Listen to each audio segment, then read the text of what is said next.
요한일서 말씀을 계속 보고 있습니다.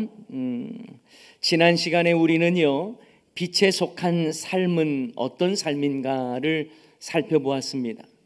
먼저 내 자신이 죄인임을 인정하며 하나님께 죄를 자백하는 삶에서부터 출발하는 것이다 말씀드렸고요.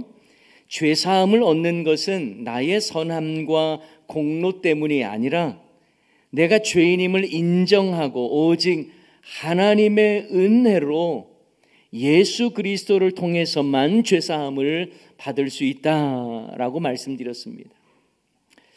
이런 점에서 빛에 속한 삶이라는 것은 죄사함을 받은 삶이며 또 하나님과의 사귐이 있는 삶의 시작이 바로 빛에 속한 삶의 모습이다라고 말씀드렸습니다. 그런데 요한일서에서 강조하는 이 사귐이라고 하는 것은요, 하나님과의 사귐으로 끝나는 것이 아니라 누림이 되어야 한다라고 말씀드렸죠. 마치 결혼 전에 남녀가 서로 사귀어서 사랑하지만 결혼에서는 그 사랑을 누리는 것과 같습니다. 이처럼 관계적 사귐은 삶 속에서 누림으로 나타나야 하는 것이죠. 그리고 오늘 본문에서 삶 속에서의 누림은 바로 빛 가운데에 행하는 살, 이렇게 표현하고 있습니다. 앞에서 우리는 죄사함이라고 하는 것은 내 노력이나 나의 선행으로 주어진 것이 아니라 하나님의 전적인 은혜로 예수 그리스도를 통해서 얻게 되었다고 말씀드렸습니다. 그런데 여러분, 이 내용을 오해하는 경우들이 있어요. 예수님을 통해서 죄사함을 받은 인생은 죄사함을 받았으니까 앞으로 아무렇게나 살아도 되는 것처럼 오해하는 것입니다. 이건 복음을 잘못 이해하고 있는 것이죠.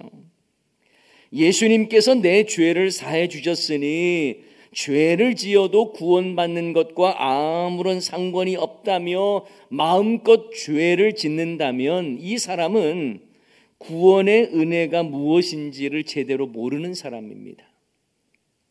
구원이 하나님의 은혜임을 아는 사람은 함부로 살 수가 없습니다. 예수님의 십자가 은혜를 아는 사람이라면 마땅히 그 은혜에 합당한 삶을 살고자 애쓰는 것입니다. 우리의 죄를 사하시려고 하나님께서 자기 아들까지 내어놓으시고 참혹한 십자가의 고통을 허락하셨다는 것을 안다면 우리는 더 이상 죄의 종노릇하거나 죄를 즐기는 삶을 살 수가 없는 것입니다.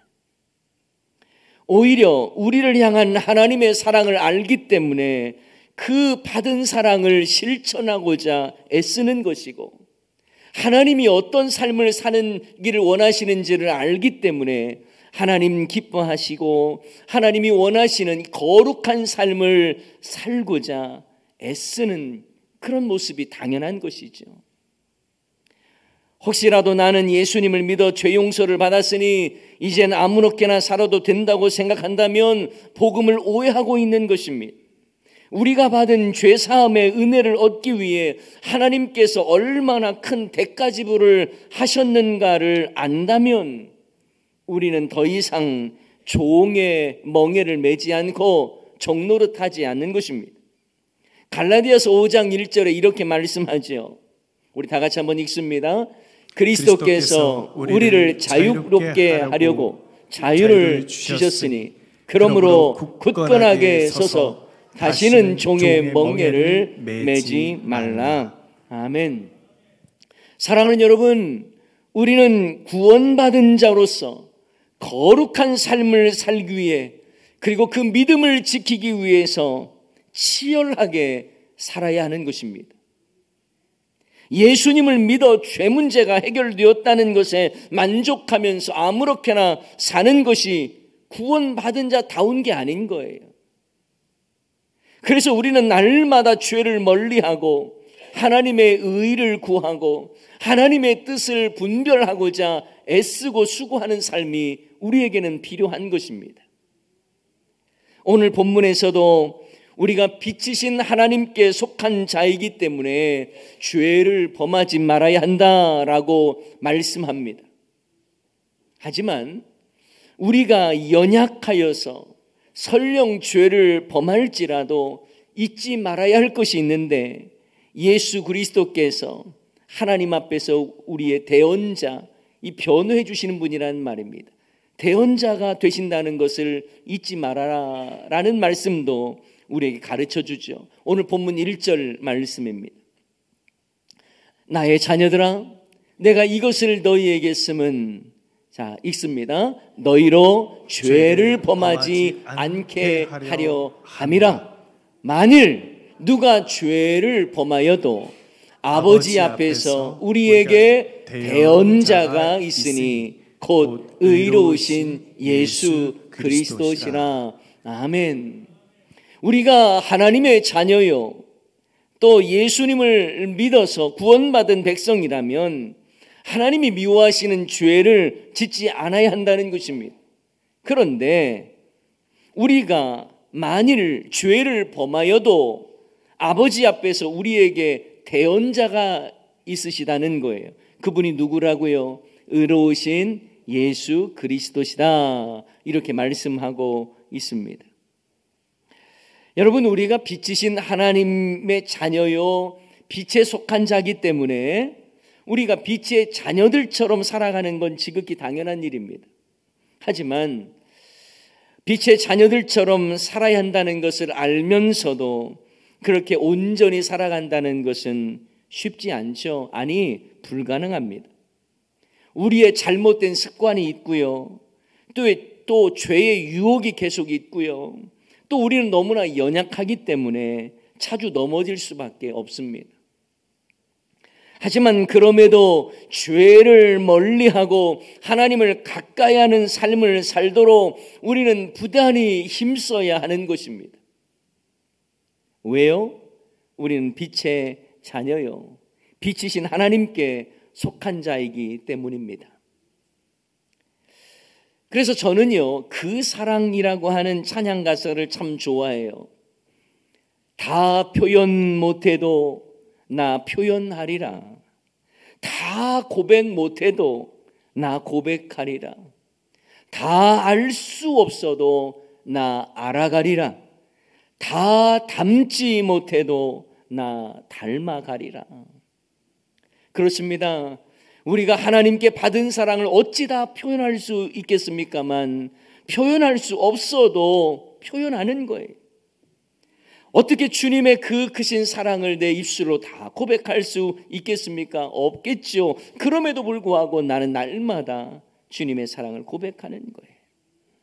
주님을 우리가 어찌 다 알 수가 있겠습니까? 우리가 어찌 주님을 다 닮을 수 있겠습니까? 없죠. 그러나 포기하지 않고 더 표현하고 더 고백하려고 하고 더 알아가려고 더 닮아가려고 애쓰고 수고하는 이 결단이 우리에게 날마다 필요한 줄 믿습니다. 우리가 빛의 자녀들처럼 사는 건 너무나 쉽지 않습니다. 아니, 불가능합니다. 그래도 오늘 본문에는 우리에게 소망이 되는 말씀이 있잖아요. 만일 누가 죄를 범하여도 아버지 앞에서 우리에게 대언자가 있으신데 그분이 바로 의로우신 예수 그리스도시라는 것입니다. 그러니 우리는 부족하여서, 때로는 연약하여 넘어진다 할지라도, 때로는 범죄한다 할지라도 절망하지 말고 우리를 변호해 주시고 우리를 아시는 예수님을 의지하면서 그래도 일어나서 은혜의 보좌 앞에 담대히 나아가야 할 줄을 믿습니다.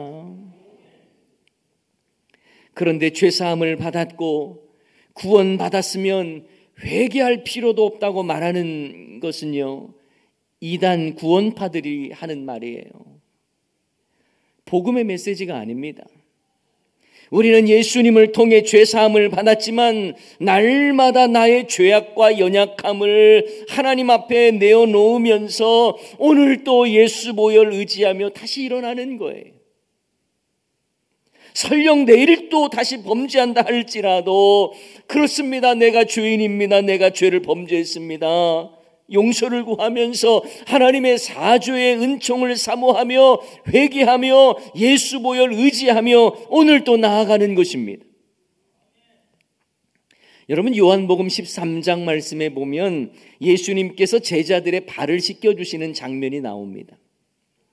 예수님께서 저녁을 먹으시다가 허리에 수건을 두르시고 대야에 물을 떠서 제자들의 발을 씻깁니다. 그러자 베드로는요, 아니 종들이라 하는 이런 일을, 발 씻는 일을 이 스승님이신 예수님이 하시니까 이 당황하면서 거부합니다.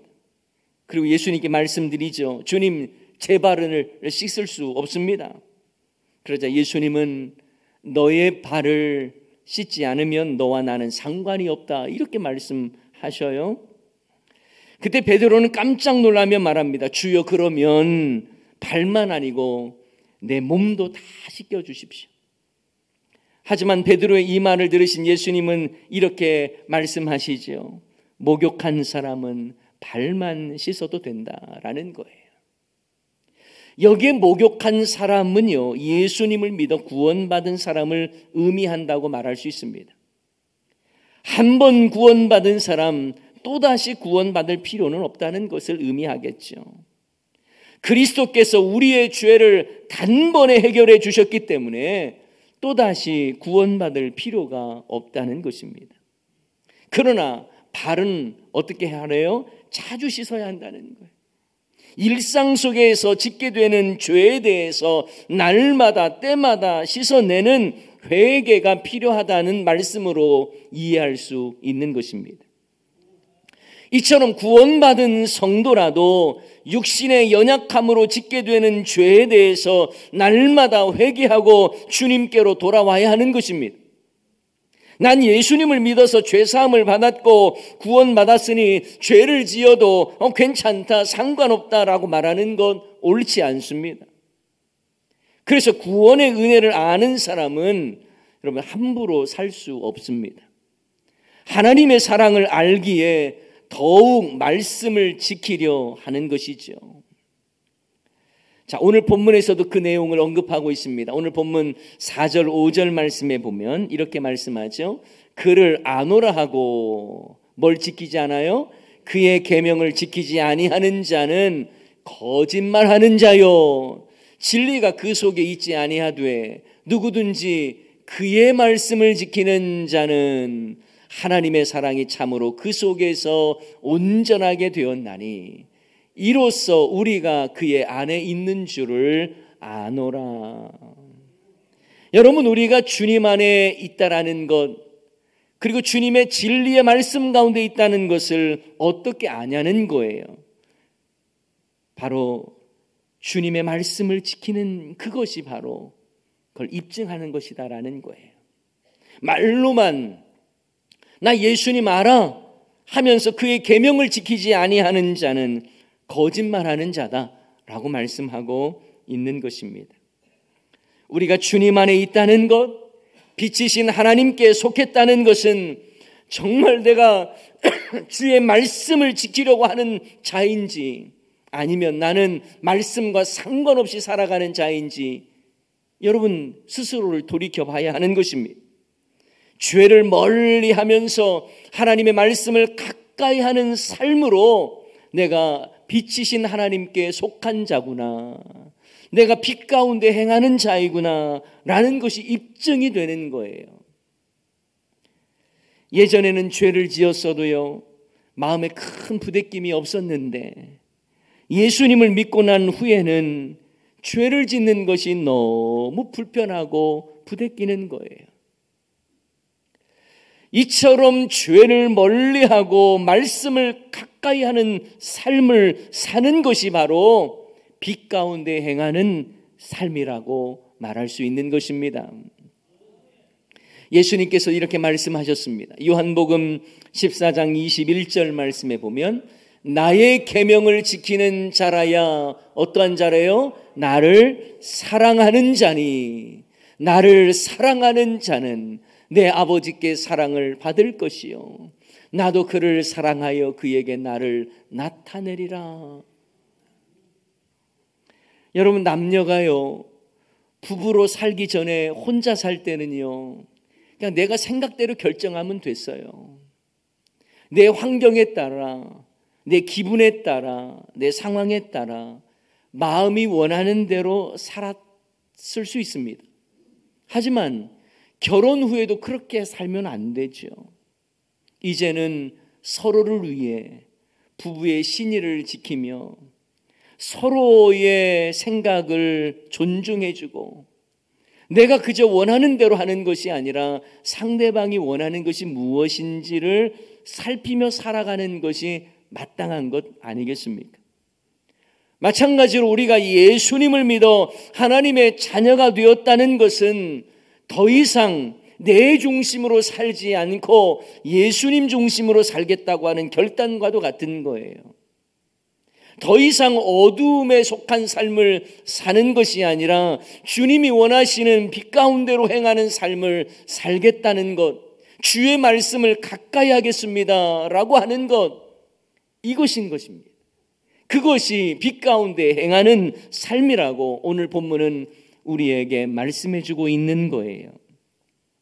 여러분, 우리가 빛이신 하나님의 자녀로 산다는 것은 세상의 원리로 사는 것이 아니라 하나님 나라의 원리로 살겠습니다 라는 것이며, 이제는 내가 원하는 삶 살겠습니다가 아니라 하나님이 기뻐하시고 영광 받으시는 삶을 살겠습니다 결단하는 거예요.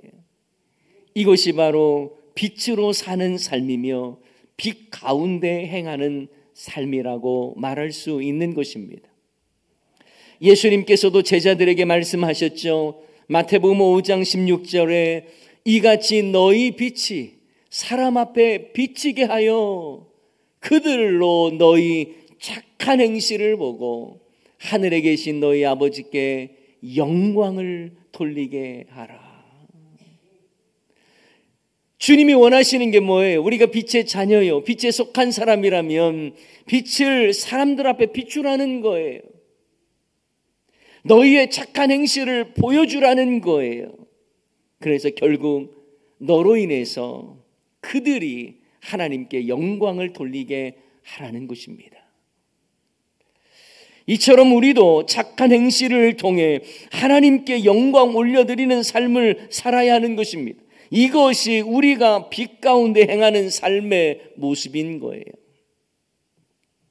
여러분, 빛 가운데 행하는 삶이라고 하는 것은 내 중심이 아니라 예수 중심이요, 세상의 원리가 아니라 하나님의 말씀 중심으로 살아가겠다고 하는 결단하며 그렇게 살기 위해 애쓰고 수고하는 삶인 줄을 믿으시기 바랍니다. 또한 우리가 빛 가운데 행한다고 하는 의미는 무엇이냐? 서로 사랑하며 산다는 것을 의미합니다. 요한 1서에서는 특별히 이 부분을 강조하거든요. 하나님을 알고 하나님을 믿는다고 해도 그 사랑을 실천하지 않는 것은 거짓말하는 것과 같다, 이렇게 말씀하고 있습니다. 그래서 우리가 진정한 그리스도인이 되었다는 것은 하나님과의 이 사랑이 형제 사랑으로 이어지는 것이라는 것을 우리에게 말씀하고 강조하는 것입니다. 그러면서 오늘 본문의 새 계명을 이야기를 해요. 그런데 이 새 계명은 처음 소개하는 계명이 아니다. 옛적부터 계속 강조되었던 계명이다라는 것을 말씀하면서 이 새 계명이 무엇이냐?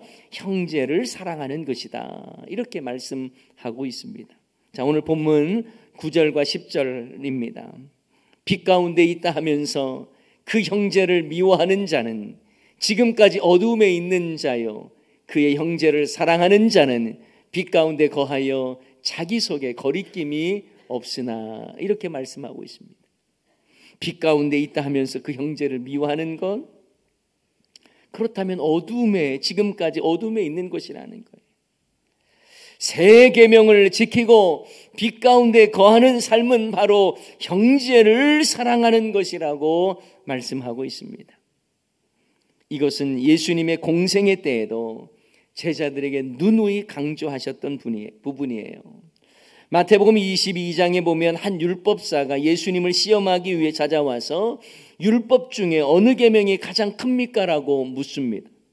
이때 예수님은 이렇게 대답하셨죠. 마태복음 22장 37절부터 40절인데요. 제가 읽어드릴게요. 예수께서 이르시되 내 마음을 다하고 목숨을 다하고 뜻을 다하여 주 너의 하나님을 사랑하라 하셨으니, 누구를 사랑하래요? 주 너의 하나님을 사랑하라 하셨으니 이것이 크고 첫째 되는 계명이요 둘째도 그와 같으니 내 이웃을 내 자신과 같이 사랑하라 하셨으니 이 두 계명이 온 율법과 선지자의 강령이니라. 무슨 말씀입니까? 율법의 핵심은 하나님 사랑, 이웃 사랑이라는 거예요. 그리고 예수님께서 제자들의 발을 씻기신 후에 새 계명에 대해서 이렇게 또 말씀하십니다. 요한복음 13장 34절 35절인데요. 새 계명을 너희에게 주노니 어떻게 하래요? 서로 사랑하라. 내가 너희를 사랑한 것 같이 너희도 서로 사랑하라. 너희가 서로 사랑하면 이로써 모든 사람이 너희가 내 제자인 줄 알리라. 이게 새 계명이에요. 이것이 우리가 빛 가운데 행하는 삶의 모습이어야 한다는 것입니다. 여러분, 빛 가운데 행하라는 말씀, 또 빛 가운데 거하라는 말씀, 사실 너무 추상적이고 모호하지 않습니까? 그런데 그것에 대해서 요한복음과 요한 1서에서는요 구체적으로 우리에게 말합니다. 형제 미워하지 말고 사랑하라는 거예요. 예전에는 너무너무 미워서 상종조차 하기 싫었는데 그래도 이제 그리스도의 사랑으로 또 인사하고 또 그래도 함께 공동체 안에 있는 것들이 수용이 되는 거예요. 여러분, 이게 변하고 있는 것입니다. 여러분, 교회는요 하나님의 사랑 위에 세워진 것 아닙니까? 우리가 갑자기 원수된 사람을 그냥 완전히 가장 친한 사람으로 사귈 수는 없다 할지라도 미워하면서 우리의 심령이 악해지지 않고 오히려 주님께서 보여주셨던 그 사랑으로 의지적으로 서로 사랑하며 그를 위해서 기도하는 삶, 이러한 모습이 바로 주님께서 우리에게 원하는 삶이 아닐까요? 내 마음 알아주고 내 뜻대로 따라주는 사람만 사랑한다면 우리는 그냥 그 사랑 안에 머물러 있겠죠. 하지만 주님이 원하시는 사랑은 서로 사랑하는 것이고 서로 섬겨가는 것입니다.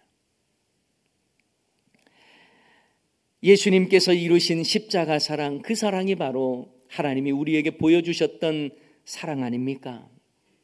하나님은 죄로 인해 원수된 우리를 살리시기 위해서 독생자 예수님을 대신 죽게 하셨던 그 사랑, 우리를 향한 하나님의 사랑이 얼마나 크고 놀라운지를 십자가 그 사랑으로 우리에게 보여주셨습니다. 로마서 5장 8절 말씀, 우리가 아직 죄인 되었을 때에 그리스도께서 우리를 위하여 죽으심으로 하나님께서 우리에 대한 자기의 사랑을 확증하셨느니라. 하나님께서는 우리에게 말씀으로만 사랑한다 하지 않으셨습니다. 하나님께서는 죄로 인해서 원수된 우리조차 사랑하시기 위해서 자기의 아들까지 내어놓으시고 내가 너를 얼마나 사랑하는 줄 아느냐 확증해 주셨다라고 말씀해 주시는 겁니다.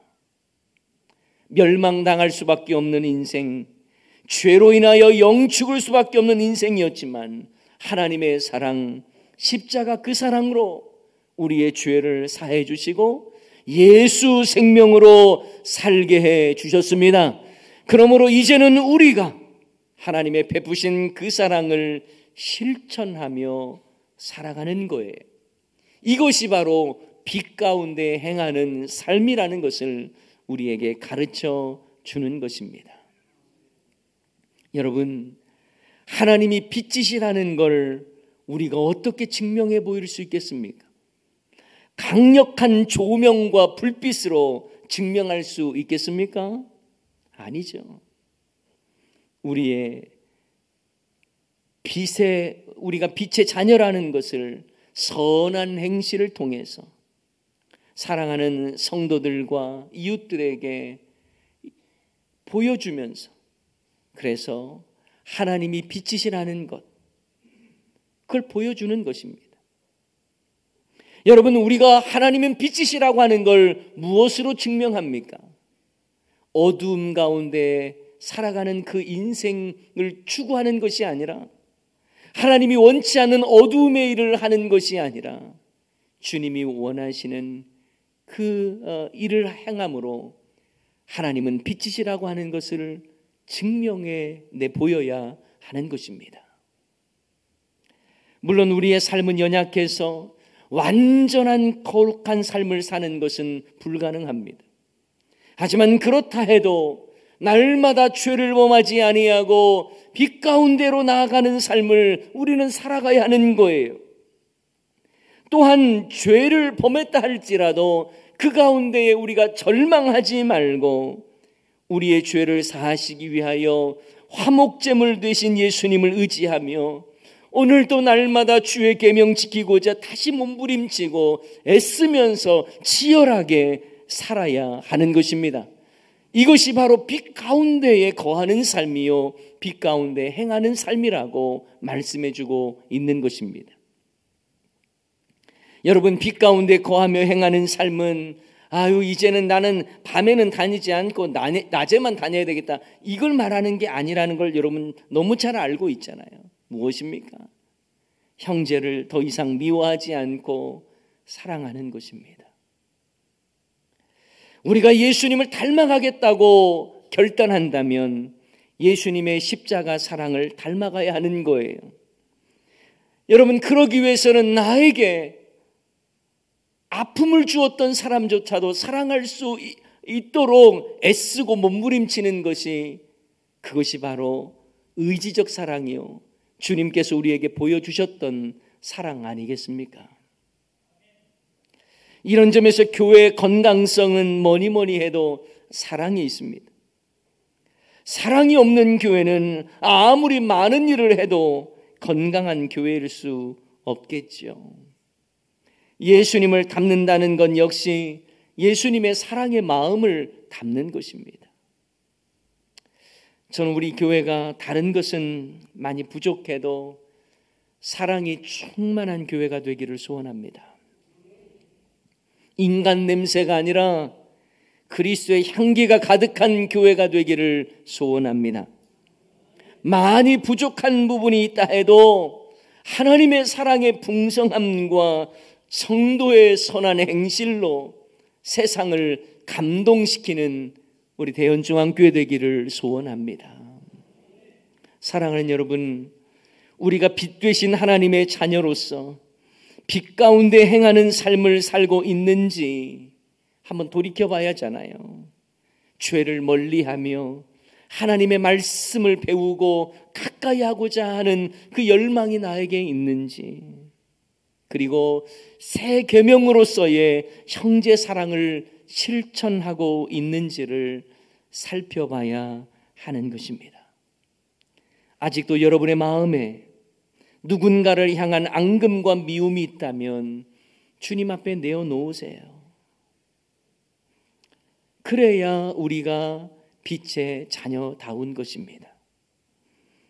그래서 저와 여러분의 모든 삶이 하나님이 원하시는 그 뜻에 초점을 맞추고, 그리고 서로 사랑함으로 하나님을 우리의 삶으로 증명해낼 수 있는 저와 여러분 다 될 수 있기를 주님의 이름으로 간절히 축원합니다.